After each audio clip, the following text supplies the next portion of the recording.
Happy Thanksgiving from all of us here at TV 24. My name is Art Levy, your host for this special Thanksgiving Day edition of Good Afternoon.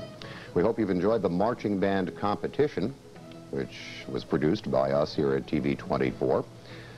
We take that as our theme for our program this afternoon, and music, music, music. In part two, we're going to be talking about the Syracuse Symphony.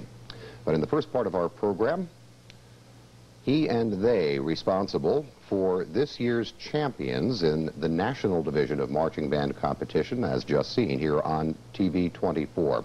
We're going to be talking about marching bands, music, and music education. And I'd like you to meet William Davern, who is the band director for this year's most successful West Genesee Central Band. Bill, by the way, is a former French horn player with the band in West Genesee, so might bring some unique perspective to our conversation, if not his position as director of the band. Also joining us with something of a different perspective, the president of the West Genesee School Board. She is Karen Tifft, and the director of the Fine Arts Program or Department at West Genesee. He's Jeffrey Roudebush. And we thank you all for joining us here on Good Afternoon. And again, congratulations on your victory, Bill. Thank you, Art. West Genesee is perceived as something of a music powerhouse amongst educational circles in New York State. The most difficult question that I can think to ask, which is usually the one we'd save for last, but I'm going to start with my most difficult question, is why is that? Is it the kids or the instruction? You know, I thought about this a little bit, and actually I think it's a combination of three things, more or less. I think first one, not necessarily in order of importance, is the staff, and that's to have a group of people who work together well and all in the same direction. You know, we're fortunate both in the day school program and in the marching program to have a rather experienced staff, and we all work very well together, which is it's a very big positive. The second thing I think that's also equally as important is to have the support of the parents and the administration, the community. It's hard to put that into words how important that really is. We have a group of parents who are there as much as we are during the marching band season, and in other times helping us out in any way that they can to make the program a success. This year's band had how many students participating? 128 And when you talk about the staff, I assume you're talking about the paid professional staff. Right, exactly. Which numbers how many in the case of West Genesee? We had approximately 18 on staff. Not that they were all there at all the time, but a lot of them must be behind the scenes type personnel doing what? What types of jobs? Oh, teaching the kids the music, working them on the actual marching routine, the drill. We have people who arrange the music, who actually write the actual visual pictures that you see on the field that go with the music. And those people aren't there all the time, but they're still included on our staff. That's why it seems like a large number, but many of those people may not be there all the time. So in terms of what we saw earlier this afternoon from just a couple of weeks ago at the Carrier Dome, is the result obviously of more than just a couple hours work by one or two people? Oh, yes. And in fact, that presentation at the competition, the state competition, was the result of work that really began when?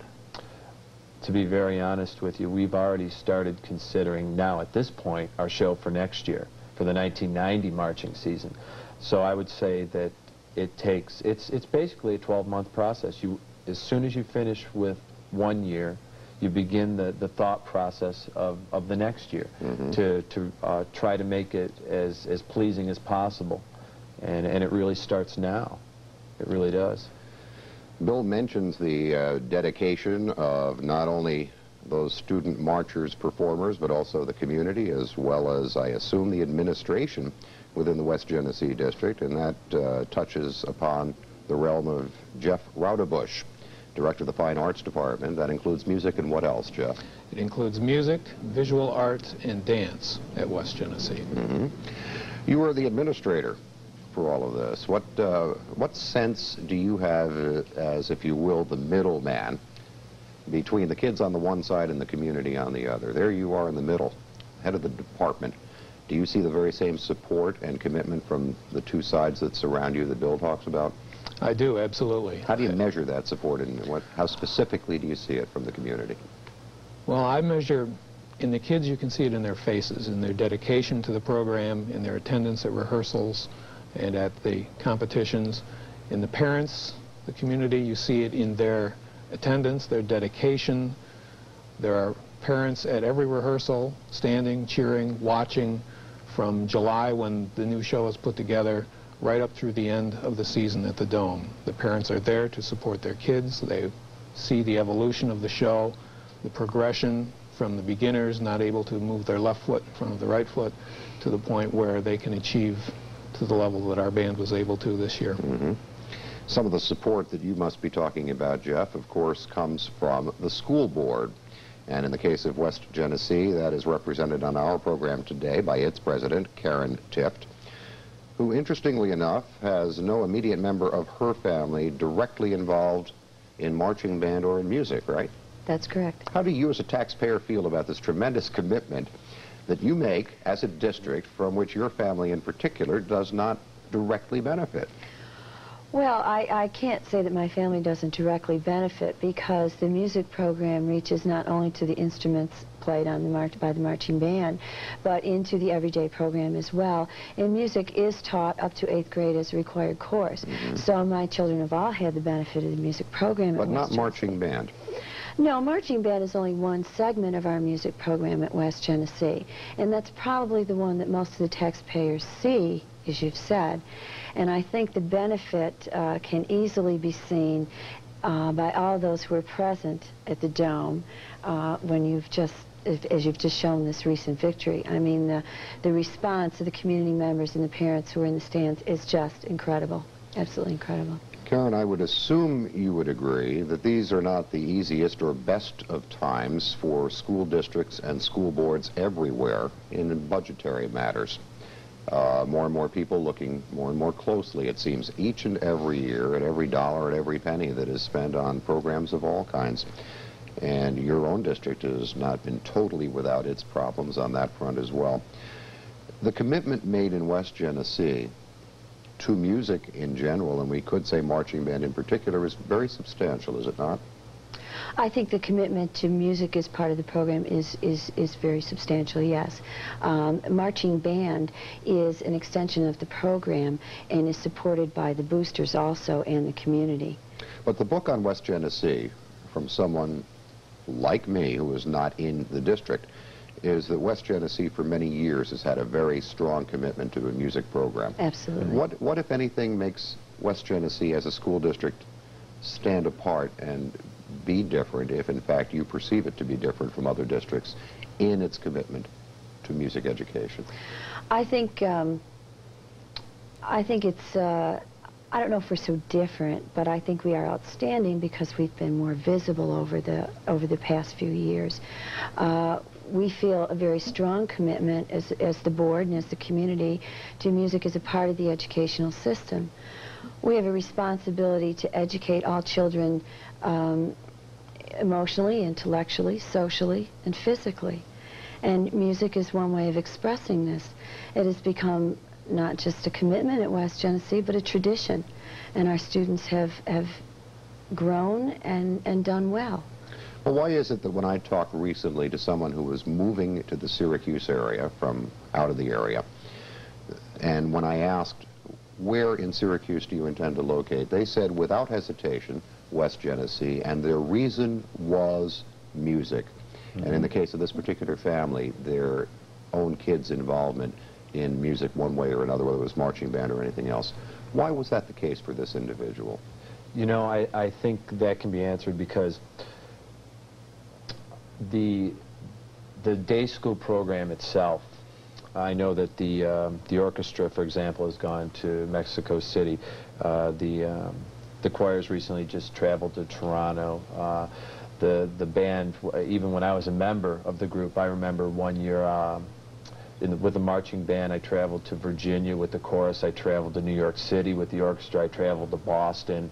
I think the group has gotten out, but not just the winds and not just the marching band, but the entire department takes the time to have the kids go other places, and we've gotten a little bit more metropolitan. and the name is known through the marching band in particular, because that's rather far-reaching because of our successes that we've had. But through a lot of the other programs also, it's a rather common name. Well, let me ask you, Bill, to think back.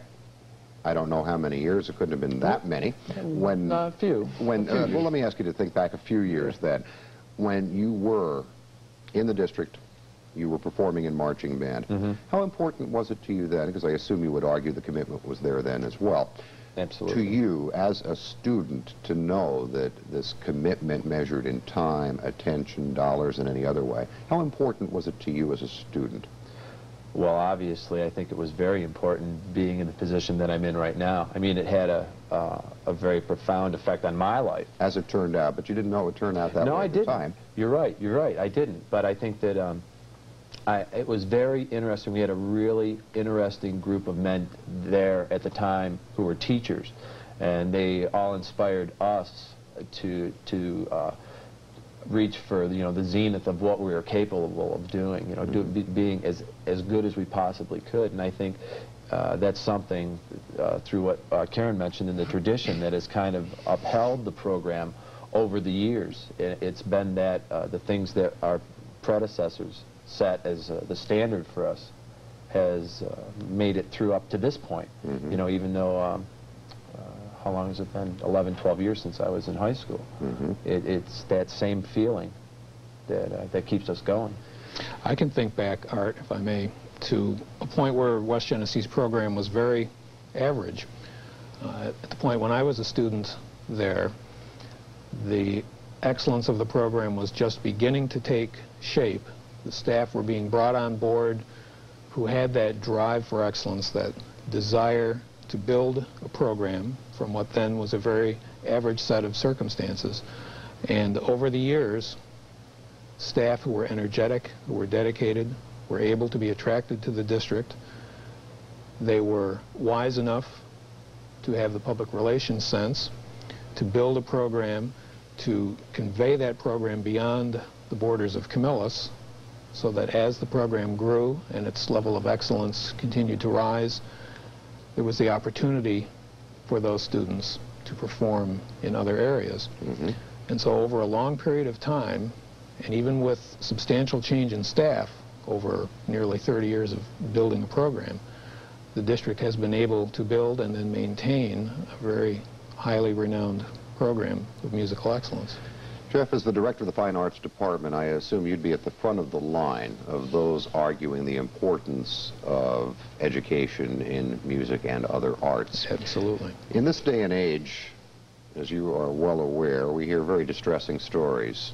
Students who can't read, write, who are scoring poorly on standardized tests of one kind or another.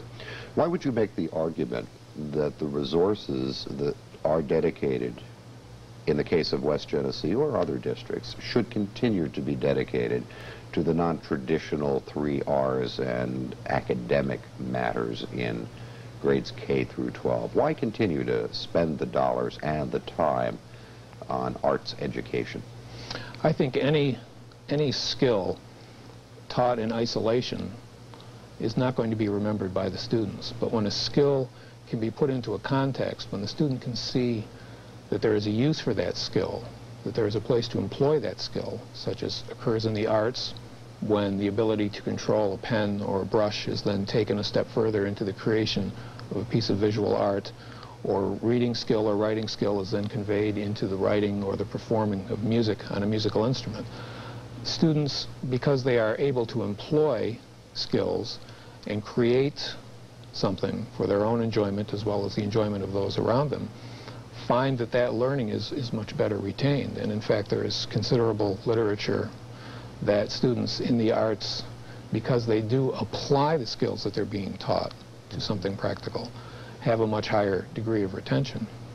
Do you see any argument along those lines being made by the New York State Regents or New York State Education Department, who with the relatively recent Regents Action program has made even tougher requirements, the standard, the norm for districts throughout New York State? Do you see that type of thinking coming from Albany as well? I think so. Much of the thrust in the Regent's Action Plan is experiential for students in the arts as well as in other academic areas, to not only be exposed to knowledge, but to experience and then take that knowledge and create, to do. In the case of music and visual art, there is a much heavier emphasis now on students participating, the non-musicians in the general music class, learning to play keyboards. We have a class working on dulcimers, an American folk instrument. The kids are exposed to writing music. In the visual arts, the students actually sculpt, draw, paint. I watched a group of 6th graders just the end of this past week working on self-portraits. A tremendous degree of awareness of self as well as of the aspects of the art, of the drawing, communicating with each other, examining each other's drawings. Tremendously beneficial for students when they actually are doing as opposed to simply sitting at a desk and being talked to. Karen, as president of the West Genesee District School Board, I wonder if you ever hear some of the same questions coming at you that I've been throwing out. Why the commitment to a fine arts program, for instance, when we have such distressing news in the traditional academic areas? Is this a subject for the board, or do you have members of the community coming at you with the same type of question from time to time? Well, I think people in the community always question what a district is looking at to teach their students.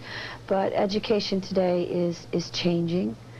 Schools are being charged by the community, by parents, with more responsibility for students. And I think we have more responsibility to teach them more than just the basic 3 R's. And I think that music offers an alternative. Physical education is an alternative. Vocational training is an alternative. And these are things that we have to look at if we want our school district to continue in the mode of excellence. We're talking to representatives of the West Genesee School District on this Thanksgiving Day, the day that hopefully you enjoyed, the marching band competition, at which West Genesee was the winner at the national division level. We're talking to the band director from West Genesee. He's William Davern. Karen Tifft, president of the West Genesee School Board, and Jeff Roudebush, director of fine arts at the West Genesee Central School District. Bill, you have 17 assistants or so. What is it that you do? Well, how much time do we have, Art? No. 25 words or less. Okay. I'm really responsible. Well, I have my own section that I'm responsible for. I'm responsible for the low brass section, teaching them the music throughout the summer. Also responsible for any of the logistical concerns of the group. How do we get to point A to point B? Who's going to be responsible for, let's say, for our tournament of bands? We have a group of parents that do that. But pretty much what has to happen is everything is, I wouldn't say generated, but I have the brunt of the responsibility to get things moving in the right direction as far as our fundraisers go. And just ordering equipment for the color guard, all the flags and such that you've seen. I'm responsible for that with some other people also. We all work as a team, and it's just more or less that I'm the top person of that organizational things. Most of us, when we watch marching bands, be it in competition or not, sit back, listen to the music, watch the formations, and we have an understanding, I suppose, of whether or not we like a given piece or performance or formation or whatever else. What are some of the things that are being lost upon those who really don't look at marching band beyond that point? What are some fine points that perhaps you necessarily worry about that we either never see or take for granted? Well, I think in our situation, our marching program is very sophisticated. This past year, we've chosen music that may not be known to the masses. It may not be something that everyone can recognize. We did choose our last tune, The Great Gate of Kiev, that is more out in the public, that people may know. There's a lot of different facets to what we do. In particular, in our show, is we try to coordinate what you see as to what you hear. If it's a very strong point, the visual form you may see may be very angular or very geometric, whereas if the music is very soft and subtle, you may see more curvilinear forms or arcs, things that are much softer in shape and form. So the two go together. Well, you talked about music selection. Let me get you back to that point. And let's compare and contrast, if we may. A marching band performance on a Saturday afternoon football game as opposed to competition, statewide competition. A Saturday afternoon football game, you're playing to the crowd. Right. I would suppose that other than seeing your charges under battle conditions or under fire, you're also playing to the crowd and maybe toward the popular side of the spectrum musically. Would that be the case more often than not? Are you speaking of the Saturday type? Of a Saturday afternoon football game. It's that, plus those groups also spend a little more time doing some different types of things. That you may want to incorporate in a competition? Possibly, but I think that what we try to strive for, at least in the New York State Field Band Conference, is to try to take this idiom during a 1 year or actually a 4-month season and take it to its absolute highest level of achievement. And I don't know if we can say that at that particular 1 week situation with, like, as you call it, a Saturday football group, take that for that 1 week and try to do that as best as they can. But we try to take what we've chosen and do it to as close to perfection as we can. Well, I'm not trying to minimize the Saturday performance, but certainly you're playing for a different crowd as you did under the dome, and that crowd most specifically are the judges, as opposed to the thousands and thousands assembled in the stands. What do you worry about, just in terms of music selection now, for judges? Are you not concerned about a popular piece? Good question. Because I would have to think that judges might somehow be influenced by the roar of the crowd behind them at the end of your performance. Oh, I think that you're absolutely correct. And don't you take a tremendous risk, maybe a minor risk, if you're concentrating on something other than very popular, familiar, well-known music, which, if done nicely, will probably get tremendous response from the crowd. You're right. As opposed to the unfamiliar. Oh no, I think you're correct. I think part of it is too is how well do you do what you do. You know, it's not a matter of much as if it's really known, but is it something that you can latch onto emotionally, and can you say, oh, that was really neat, and get out of your seat and clap. I don't think that that's as big of a factor as how well you do it. Although the direction is moving towards more familiarity of literature that's chosen by the groups. We're just in a situation where we may not take that into consideration as much as some other groups may. But both are correct. It's apples and oranges. And you're trying to balance all along the way. Absolutely. Was there anything about this year's performance, as we saw it this afternoon, that happened that we may not have seen that you can share with us? Something that went extremely right, extremely wrong? Well, I think as far as today went, our kids were very, very excited. We fielded, as it's been in the press, I mean, we fielded a young group. We had a lot of 9th and 10th graders in our group this year, almost a disproportionate amount, as we have not had in the past. In the past, we've had very senior groups, but this year's group, I think, came further than any group that we've had in such a long time. What's it like for these kids to perform in the Dome and know that they're taking all year to lead up to that? I think they love it. It's very exciting and very nerve-wracking for them also. But knowing that we have that opportunity every year, it's a very positive thing, and they really enjoy it.